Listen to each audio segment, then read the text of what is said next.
Hello world, it's me, Dennis. Today I'm here with Lina Lyte Plioplyte. Well, that's close. That's close, but here I am. I've been working on it, and thank you for helping me with that. Hi, Lina. Hello, so happy to be here. Well, I am, I was absolutely stunned in watching Periodical. I was compelled from the first frame to the absolute last, and I just sat there and I was agog. I just think this is one of the most foundational and important films that has come out, especially at a time when we're seeing women, the divine feminine emerging all over the planet, the pushback that's being pushed back against it, and again with reproductive rights and all the works that we're doing in that. And here comes Periodical. So take me to the story of when it first occurred to you that this might be something that you wanted to do. Right, and there is a Genesis story to this, because I was sitting in a grocery store eating a broccoli salad in Los Angeles, California, before I ever lived anywhere nearby this place, 2016. And I was scribbling in my diary as I do daily, and what came out was an ode to periods, kind of a fascination about an event that happens to us, and also realization that we somehow are not supposed to talk about it, right? Even more so than I want to pee, right? That's just like silly not to talk about it, but oh, I just felt menstrual cramp leave my body. It's very different taboo than other bodily fluid tabooness. So I was interested in why the taboo. What's so big to not to talk about? That was kind of the first, wait a minute, that's an interesting story to tell. Like, what's in there? Can I scratch deeper and deeper and deeper? And I went onto the research, and this is 2016, 2017. I believe that 2017 NPR announced as a year of the period, for the amount of Google searches about menstruation and for specific moments that have happened that year. No, that's 2016, because there was a then candidate Trump being like she had blood coming out of her whatever moment. There was also Kiran Gandhi, this then MIA's drummer and then becoming her own amazing artist woman who ran London Marathon, realized she's starting her period on the line of starting a marathon and decided not to care about it and literally just run a marathon as every athlete probably would do instead of stopping, because there's a shame around it. And that little moment became quite a big viral moment. So you started seeing, oh, there is something going on about menstruation online, just like right now you would say there's something about menopause online. I feel like there's definitely another wave of these very Same, different. exactly, that we're going all part of it. Now, so you get this idea and you're starting to do this. Now, ground us in your career. You're a rising filmmaker. You're beginning to get interest in how, and so ground me where you are right then. Yes, so I have made my first feature-length documentary that came out in 2014. It was called Advanced Style, and that was truly my first very rookie attempt into the world of filmmaking that happened to be very successful. Unexpectedly so. We've traveled the world with it. We showed it in every theater in the United States. We went on Netflix, then we were on Amazon. We did a round of how successful movie campaign would do, and it was just me and my buddy who acted as a producer, Ari Cohen. Just two of us, with me literally borrowing a camera on the weekends from a NYLON magazine where I worked with, and filming these amazing women that we've met on the streets and being like, why are you dressing this way? Tell me more about color orange in your life. And it just turned out to be aligned with perhaps pro-aging movement that we started seeing budding a little bit, not only in the media, but also in the representation of older bodies in fashion. And some of these women of ours became fashion starlets and parts of campaigns for big designers and whatnot. So we kind of aligned with the movement, and that film did the big sploosh and it was great. Then when that film came out, I kind of went into a depression as first time artists and in general artists. I hear do when you work on something for 5 years and that's your spine and that's everything that you think about, and then your baby's out into the big world and It's then your you're postpartum time, right? I mean, where you go, I mean, this is the dip, this is the natural process. huge, huge. So I had like 6 months of like, I don't know what's my next move, kind of in the just laying in bed, not really knowing what to do. And then slowly period came out as a theme. Now, if you know filmmaking, typically we have a protagonist, we have a story, and here it was just a topic, right? But the topic itself, I was like, no, we need to tell the story. It's bigger than me, it's bigger than any one person. Half of the world's population bleeds. I want to tell the story. I felt strongly I want to tell the story. So it took me just 4 years to find other people, partners who would be like, fuck yeah, we need to make this. Yeah. And so, and that this is when it began. All right, so now you're going to put it together. And for anyone who hasn't seen this, I'm expecting that the audience is going to be in two parts. The people who happen to watch Reasonably Spontaneous Conversation and haven't seen it, and those who have. But there is such the tone that you took with it, which was such a tone of lightness. We're gonna talk about this very important subject, but we're not going to take ourselves seriously, but we're going to take the subject seriously. And what a deft piece going. So how did you write and to begin, and was there a momentum as more people began to come on board? Because I mean, you had everyone from young women to Gloria Steinem here in the piece. I mean, it's an extraordinary, it's an amazing band of women that we're here to talk.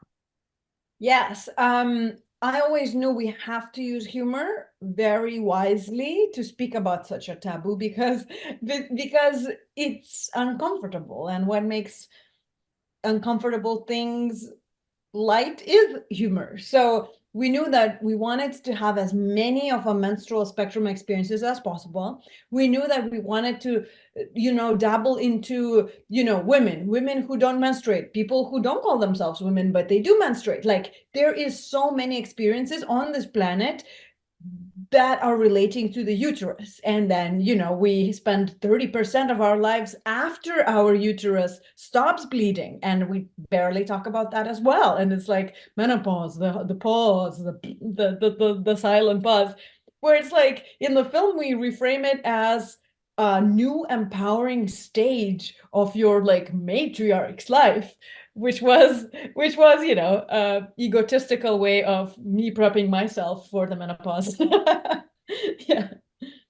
Everything is autobiographical, right? I mean, this is your baby, and this is what you've gone. So now, taking once it premiered, and you're taking it out on the field, what kind of reactions have you been getting? What has been the press tour, and this, which was of course different from your first documentary. So what was this like? We got super lucky. We got our world premiere at South by Southwest in March. And that was a big deal, not only because it's South by Southwest, and for me, that was the biggest festival, for me to so far get into, but also because Texas was one of the states that still taxes tampons and menstrual supplies. And that was a big through line in our film, that there are a bunch of states that for some reason tax menstrual products because, they deem toilet paper essential, but they don't deem tampons essential. And thus tampons get extra sales tax. When we started filming, no, when I started the process, in 2019, 18, there were 38 states that were still taxing tampons and menstrual supplies. As we were starting to film in 2021, late 2021 and 2022, there was California was having this conversation on the ballot, and Michigan had this conversation on the ballot. And we decided we want to film Michigan's story. Will they or will they not take down this tampon tax? Because sounds like this tampon tax only targets women, which sounds like that's unconstitutional. You cannot target one side, one gender. Simply unconstitutional. So there were a lot of conversations about this, and a lot of different groups working in, prodding this tampon tax and make it go away. And there come these wonderful Gen Z activists that are doing grassroots campaigns, packing tampons, on their weekends to support homeless shelters. And they are just unrelentful, aka relentless, fired up power humans who are talking about this issue day and night, who are studying the petitions, who are sending the tax receipts to their courts to fight this issue from left to the right, from the bottom to from the top, in any way possible. And so once I met these young, mostly women, I was like, that's who's driving the story. Those are incredible. You grabbed you, say, Yeah. okay, here's our hook. Here's what Yeah. we can build this around. Yes, and it happened really fast. MSNBC came on board in I would say August or so in 2021, and once they came on board, that was it. That was green light. We received funding needed. Off we go to, we thought we're going to develop for a few months and then we're going to go into a production. But Michigan was going fast, so pretty much the first week in the filming office, we were out to shoot the Michigan story. And the first day shooting with Anusha, who I knew for a few years. Anusha is this wonderful activist with menstruation cause. Anusha meets Madeline the first day of us shooting. And I'm like, whoa, that's the sidekick. That's a perfect relationship. That is a perfect heroine's journey together, because I didn't want to make a hero's journey. I didn't want to make one person goes and fights they're boring, right? Like, they're different. It's totally different. We've got to be able to frame it that way. That, yes, continue. Yeah, but I did not know, I was like, is Anusha this one heroine that brings the whole film together? I don't know. I was feeling doubtful. The moment we met on the first day of shooting, we met Madeline. I was like, bingo. It's a friendship of two fiery, basically teenagers. Now they're both 21, 22, taking the system down and succeeding. That is so how, and so, all right. So are you still shooting this? I mean, do you like being behind the camera at the same time that you're directing? Because this is how does that work? Where are you mentally, and how are you evolving in this space? Because I can see that you love to shoot, that your eye and what you want to be able to test that. How do you make that? I love shooting. I've come up as a camera person. I'm a camera person first and foremost. I used to say I don't need to direct, like, because everybody wants to direct. I'm like, I'm very happy to be a camera person, and because you get to direct, your own way. You're capturing reality as it happens. I love reality so much. I think it's definitely stranger than fiction, and I love capturing people's stories, hearing lives you never even assumed could happen, capturing the most amazing moments and really being in the rooms that you would never be in. That's what camera allows you to. The access and the story and lives and characters and inspiration and points of view. I think camera is such a magical instrument that really lets you be closer to the world and world events and closer to people's hearts too. After Advanced Style thing, directed by Lina Lyte Plioplyte, I was like, okay, fine, I'll be a director. But I think with directing is such an interesting thing, because sometimes you're really excited about a story and sometimes something doesn't go right and, it stops. Like, there's all these unborn babies with film stories. With periods, I couldn't give up. Like, I had like 4 years of like, maybe it's this company, maybe it's this company. Okay, no, start from the get-go again, until I found the right partners. So sometimes stories die, and this one could not. I was like, this is periods. This is half the world's population. So I cannot give up being like, maybe it's not the time to tell menstrual story. Maybe it's just not it, you know? I just couldn't give up. It was one of those. Is this gone international now so that it can be shown in other, because to me there is something so there's something so freeing about this, that we have now, that this film crosses that line, that suddenly that something that has been holding back women all over, because it's what's not talked about. Now that it's talked about, it feels to me like there's going to be a freeing and something that will resonate around the world. So how's that going? Yes, we showed in Canada in theaters there, was absolutely wonderful. We had a run in theaters across the United States.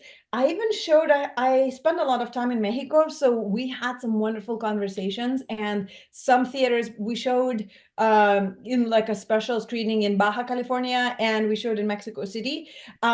We showed in Miami to one of the Latin TV channels, which I'm like, I would love to bring this film into Latin countries because, oh my gosh, the taboo is so prevalent there. And, you know, we had a panel discussion about menstruation, and I saw these wonderful Latin women. They were, you know, Miami crowd. So they were Cubanas, they were Mexicanas, they were Colombianas, dressed up, just smelling wonderful. And they all were like that.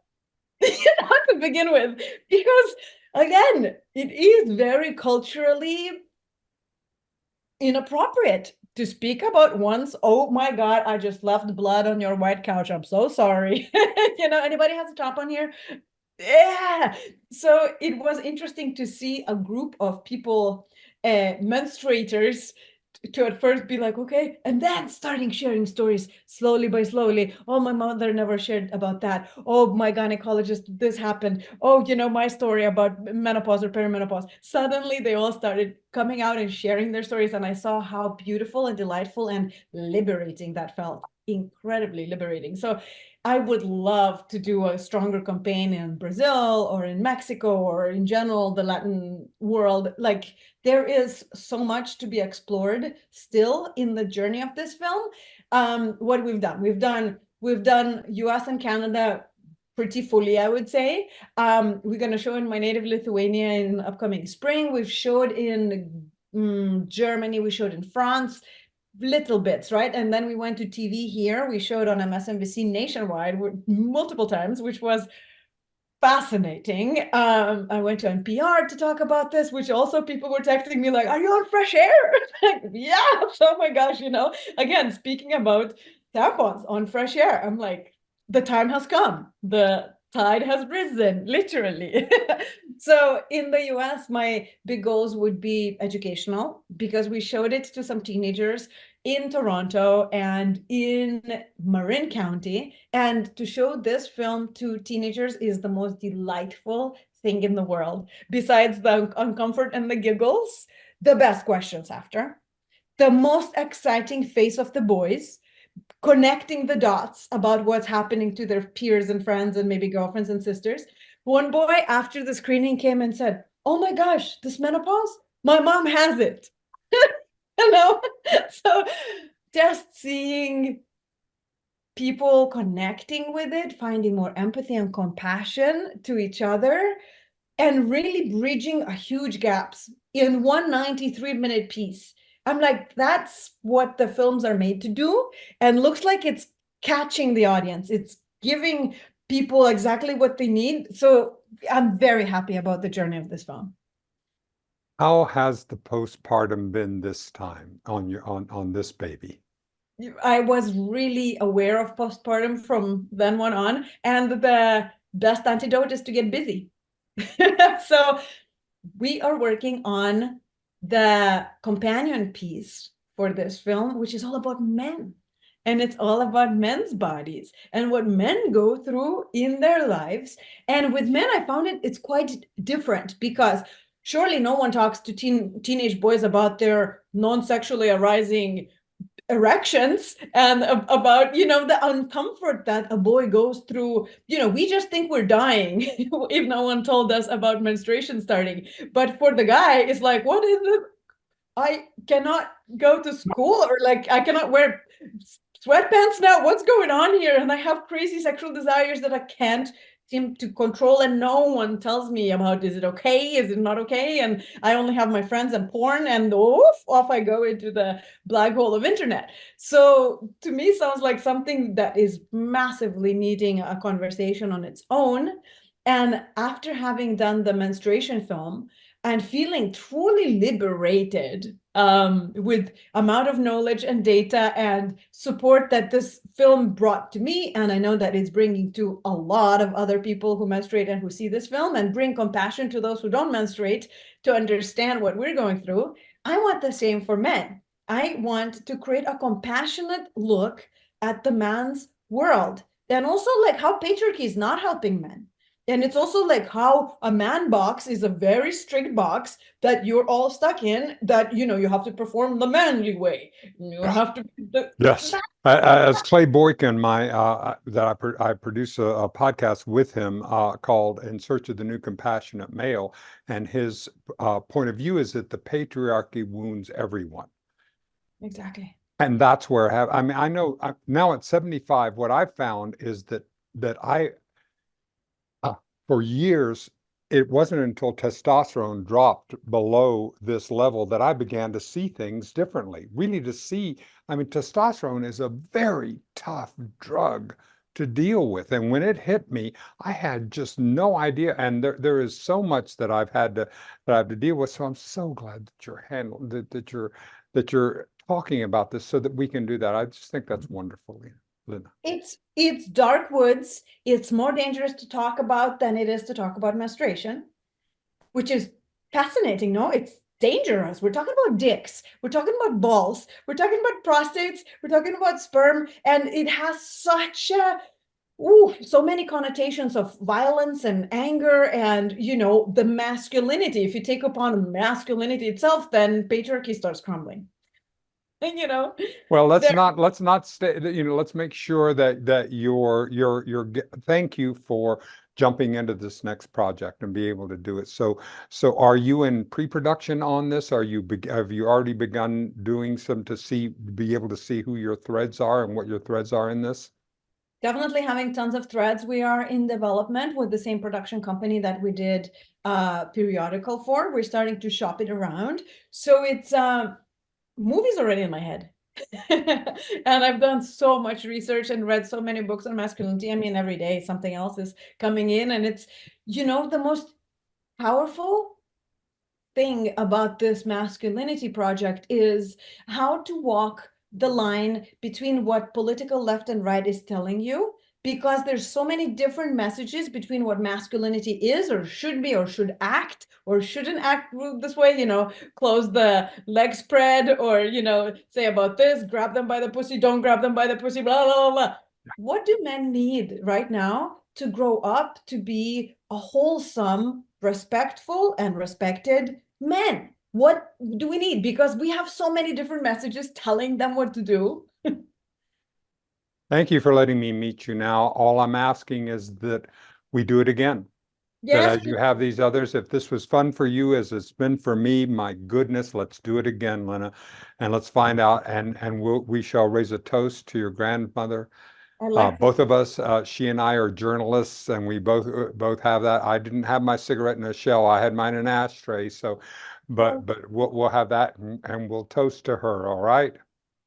There it is. There it is. the All right. famous Thank you grandma so much, cigarette holder. and thank you everybody for. We will see all of you, and thank you, Lina, and we'll see everybody next time. Thank you so much, Dennis.